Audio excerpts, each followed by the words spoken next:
अस्सलाम वालेकुम। मैं अपनी पार्टी प्रेसिडेंट महबूबा मुफ्ती जी और आप सब लोगों का खैर मकदम करता हूँ।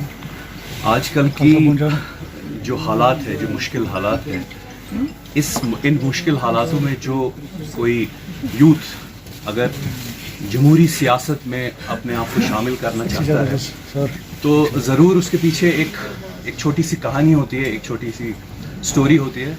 तो मैं आपको अपनी स्टोरी बताता हूँ। मेरा नाम ज़ुहैब यूसुफ मीर है और हम एक छोटा सा बिज़नेस चलाते हैं। और कुछ टाइम पहले मैं आईएएस की तैयारी कर रहा था। 2019 में मेरा आधा एग्ज़ाम क्लियर हुआ था और अब सितंबर में मेरा पूरा एग्ज़ाम ख़त्म होने वाला था। मेंस का एग्ज़ाम आपको पता होगा कि आईएएस में एक प्रीलिम्स होता है, फिर मेंस होता है। तो 1 अगस्त से लेके 10 अगस्त तक मैंने डिसाइड किया था मैं थोड़ा बहुत अपने हिंदुस्तान के आइन को, जो हमारा कोर्स में होता है, कॉन्स्टिट्यूशन को रिवाइज करूँगा। तो उस रिवीजन के दौरान मैं देखता हूँ कि हमारे जो आर्टिकल 370 थे, उसके आर्टिकल 370 था, उसके लिए काफ़ी सारे सेफगार्ड्स थे। लेकिन आप इत्तेफाक की बात देख लीजिए कि सुबह 5 अगस्त को मैं सुबह मॉर्निंग में आर्टिकल 370 को रिवाइज कर रहा था एग्ज़ाम देने के लिए, और 12 बजे मुझे न्यूज़ आती है। मैं हिंदू न्यूज़पेपर पढ़ता था, वहाँ पर 12 बजे न्यूज़ आई कि आर्टिकल 370 डिसॉल्व कर दिया गया है या एब्रोगेट कर दिया गया है, जैसे भी आप लोगों को ठीक लगे। तो मैं बड़ी गमगीन सोच में पड़ गया और काफ़ी देर तक मैंने सोचा। मेरी एक कज़न सिस्टर है, उनको मैंने फ़ोन किया क्योंकि यहाँ पे तो कोई हालात थे नहीं किसी को बात करने का। मुझे नहीं लगता है किसी से बात मैं कर पाया, क्योंकि पापा को फ़ोन करता, अपनी मदर को फ़ोन करता, कहाँ पे फ़ोन करता। तो फिर अपने कश्मीर को याद करने के लिए मैं एक हिसाब से मैं वो कश्मीरी गाने भी सुनने लग गया। तो मेरे दिल में वो जज्बा आ गया बहुत ही ज़्यादा मायूसी का। तो फिर उसके बाद टाइम निकला, थोड़ा सा 15-20 दिन हुए। मेरे दोस्तों ने मुझे कहा कि आप पढ़ लो अब, लेकिन दिल में कुछ खलिश सी मच चुकी थी। तो बहरहाल एग्ज़ाम ख़त्म हुआ, सब कुछ ख़त्म हुआ। बड़ी ही डिसइंटरेस्ट के साथ एग्ज़ाम दिया मैंने, और बहुत अजीब सीन हुआ। फिर उसके बाद मेरा एग्ज़ाम क्लियर नहीं हुआ, बाद में फिर से देता अगर चांस मिलता तो, लेकिन बहरहाल वो फेज़ ख़त्म हो गया। फिर मैं घर आया, भाई वो बड़ा मायूस था मैं काफ़ी देर तक।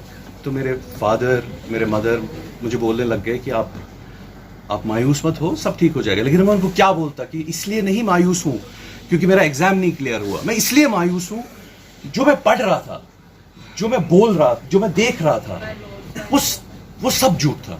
और उस टाइम मैंने वो कॉन्स्टिट्यूशन की किताब बंद करके मैं अपने घर की तरफ निकला। बहरहाल फिर उसके बाद थोड़ा बिजनेस में ध्यान दिया, और उसी टाइम हमारे सारे हुक्मरान जितने भी थे वो अपने जेलों के पीछे थे। और इस दौरान कोरोना का भी टाइम आया। मैंने अपने आप को एक स्टूडेंट बनाया पॉलिटिक्स का।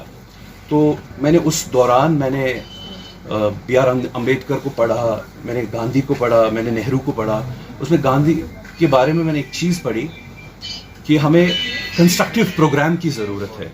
कंस्ट्रक्टिव प्रोग्राम का मतलब क्या हुआ? कंस्ट्रक्टिव प्रोग्राम का मतलब ये है कि एक साइड से हमें एहतिजाज भी करना है और दूसरे साइड से हमें अपने लोगों को ये बताना है कि डेवलपमेंट का मतलब क्या होता है, ह्यूमन वैल्यू का मतलब क्या होता है, ह्यूमन डेवलपमेंट का क्या मतलब होता है। तो ये सब चीज़ें मैं पढ़ते पढ़ते गया, और मैंने सोचा कि अब जब कोरोना काल ख़त्म हो जाएगा, उसके बाद सारी चीज़ें नॉर्मलाइज हो जाएंगी, I will join associate myself. 2 चीज़ें डिसाइड की। I will join myself, associate myself with some political organisation and tell them my constructive programme.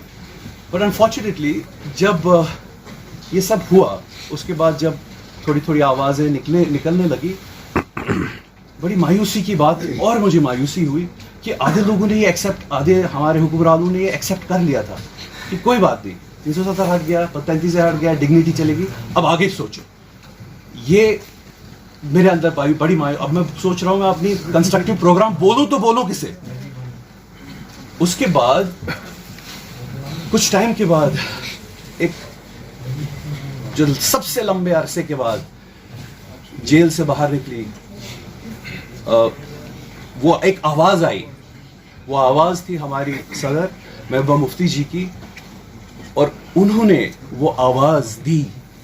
उन्होंने सोशल जस्टिस के बारे में बात की, उन्होंने गंगा जमनी तहजीब के बारे में बात की, सेक्युलरिज्म के बारे में बात की, उन्होंने स्ट्रॉन्ग सिटीजनशिप के बारे में बात की, उन्होंने आर्टिकल 370 के बारे में बात की, 35A के बारे में बात की, आपके और मेरे टूटे हुए दिलों की बात की।